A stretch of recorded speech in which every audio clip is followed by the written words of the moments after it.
Hello everyone, welcome to biology class. और आज का जो हमारा टॉपिक है, so we are starting a new chapter. This is biomolecules and in this particular video we will be talking about chemical composition of biomolecules and also what are these biomolecules.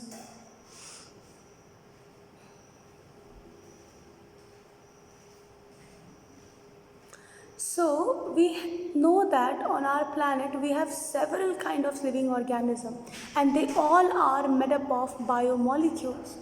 So the elemental composition of living tissue can be determined by a technique which is called as elemental analysis. Means कि एक living cell के अंदर, एक living tissue के अंदर वो क्या सारी चीज़ें present है वो हम लोग इस technique से पता कर सकते हैं. And that technique is called elemental analysis. अब इस प्रोसेस में क्या करना होता है, हमें एक लिविंग टिश्यू जो है, ठीक है, वो बेसिकली या आप अर्थ क्रस्ट के कंपोनेंट्स देखो या लिविंग टिश्यू के कंपोनेंट्स देखो, ऑलमोस्ट सेम होते हैं. Hydrogen, carbon, oxygen, nitrogen, sulphur, sodium, calcium and so on. Now this is a chart. ये आपको एक्सप्लेन करते हैं कि अगर हाइड्रोजन है तो हाइड्रोजन अर्थ क्रस्ट में कितना है 0.14 और ह्यूमन बॉडी में कितना है 0.5. तो आप देख सकते हो कि ये हाइड्रोजन, कार्बन और ये सारी चीज़ें अर्थ क्रस्ट में प्रेजेंट है और लिविंग ऑर्गेनिज्म में भी प्रेजेंट है. ठीक है. अब ये केमिकल कॉम्पोजिशन को जानने के लिए कि क्या क्या चीज़ें प्रेजेंट है, कौन कौन से वो ऑर्गेनिक कंपाउंड लिविंग टिश्यू में प्रेजेंट है, ये टेक्निक हम लोग यूज़ करते हैं. तो सबसे पहले एक लिविंग टिश्यू लेंगे. यहाँ पे हम लोग कैरेट लिए हुए हैं. कैरेट्स को छोटे छोटे टुकड़े में तोड़ के इसको मोटार पिस्टल में पहले इसका ग्राइंड करेंगे, इसको पेस्ट बनाएंगे. फिर हम लोग ऐड करेंगे ट्राइक्लोरोएसिटिक एसिड. ठीक है. ऐड करने के बाद वापस से मिक्सिंग की प्रोसेस होगी, वापस से ग्राइंडिंग की प्रोसेस की जाएगी. Now you can find this thick slurry. और जब इसको फिल्टर करेंगे तो आप देखो कि चीज़ क्लॉथ से फिल्टर करने के बाद बीकर में यहाँ पे दो चीज़ें हो रही है. एक हो रहा है फिल्ट्रेट जो रेड कलर का है और नीचे क्या है, acid soluble pool. So which ever thing was soluble in the trichloroacetic acid will come into the acidic soluble pool. और जो चीज़ें सॉल्युबल नहीं थी वो कहाँ चली जाएगी, वो एसिड नॉन सॉल्युबल पूल में चली जाएगी. जो हमारे बायोमोलिक्यूल्स हैं वो हम लोग को बेसिकली कहाँ मिलते हैं, एसिड सॉल्युबल पूल्स में ही मिलते हैं. ठीक है. अब हम लोग क्या करेंगे, ये ऐसे सॉल्युबल पूल को भी सेपरेट करने की कोशिश करेंगे through chromatography and through centrifugation technique. And following all those process, this analytical techniques, they are used to identify the molecular formula and the structure of the compound. So if it is a hydrogen, carbon, oxygen or any other things, we can determine through this process. All the carbon compound will derive from living tissue. They are called biomolecules. So this biomolecules, what are the biomolecules? They can be carbohydrate, they can be lipids, they can be amino acid, they can be water, and they can be nucleic acid. See, in left side you can see the structure of amino acid. Okay, the alpha carbon is having the hydrogen, nitrogen, carboxy group and an R group. And in right side you can see the metabolite sugar present. Now this metabolite can be primary metabolite and secondary metabolite.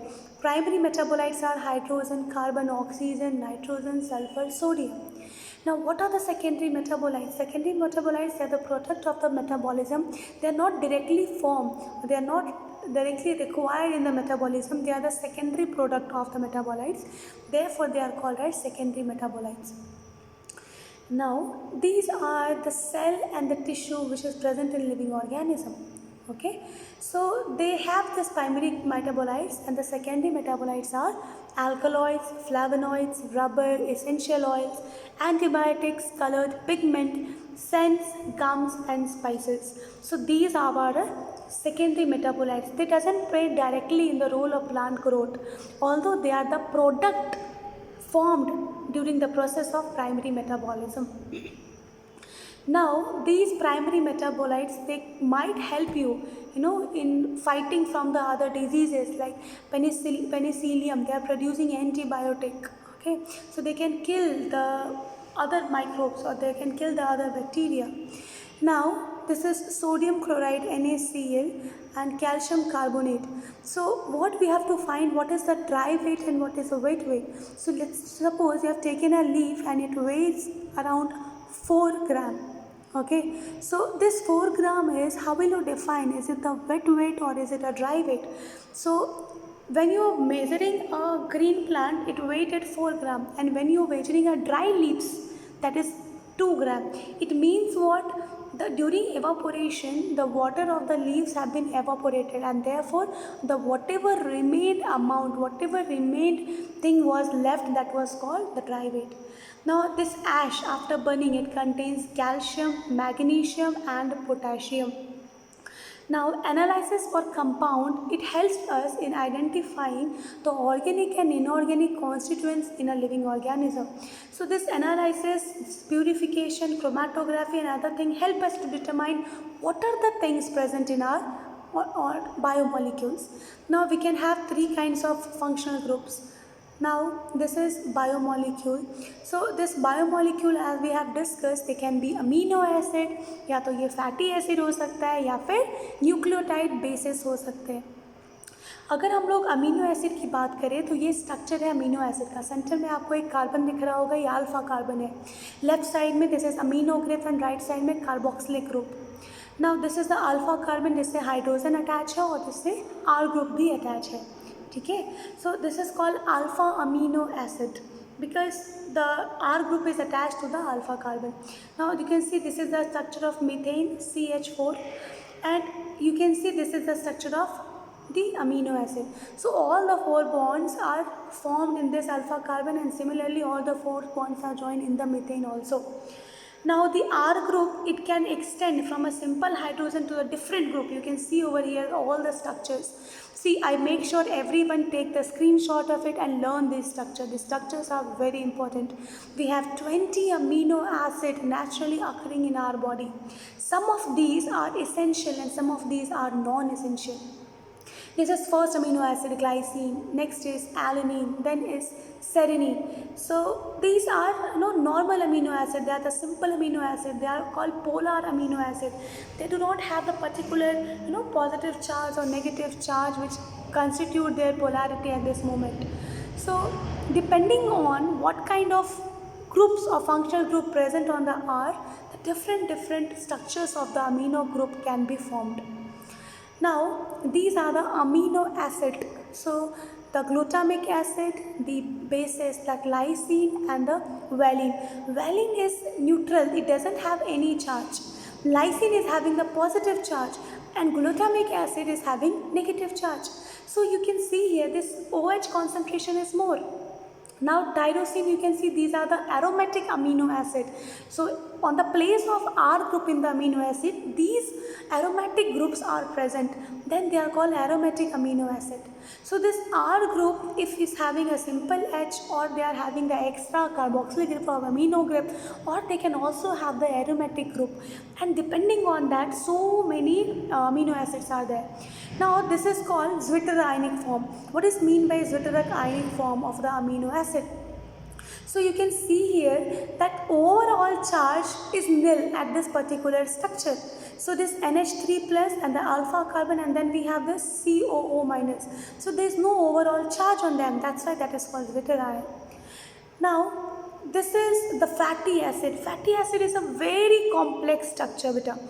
इसके structure इतने ज़्यादा complex होते हैं कि directly digestion इसका नहीं होता बताया. As you know that bile is required for the emulsification and then the digestion happens.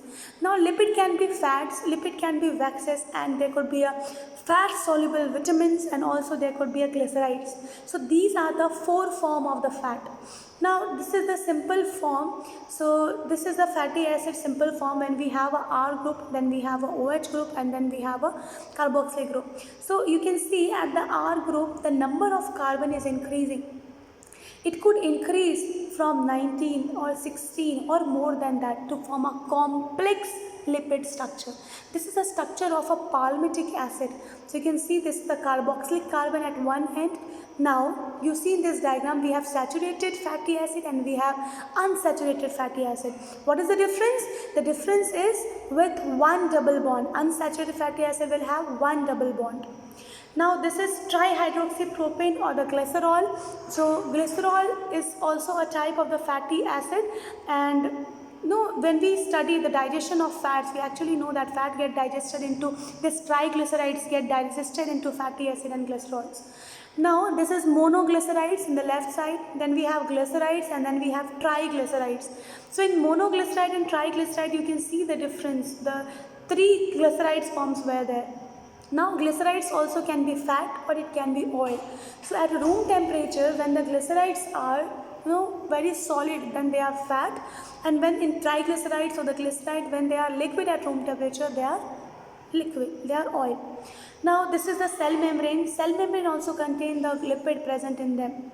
Okay, so this is all about this particular video. I hope it is clear to you. I'll see you in the next video. Thank you very much for watching. Have a nice day.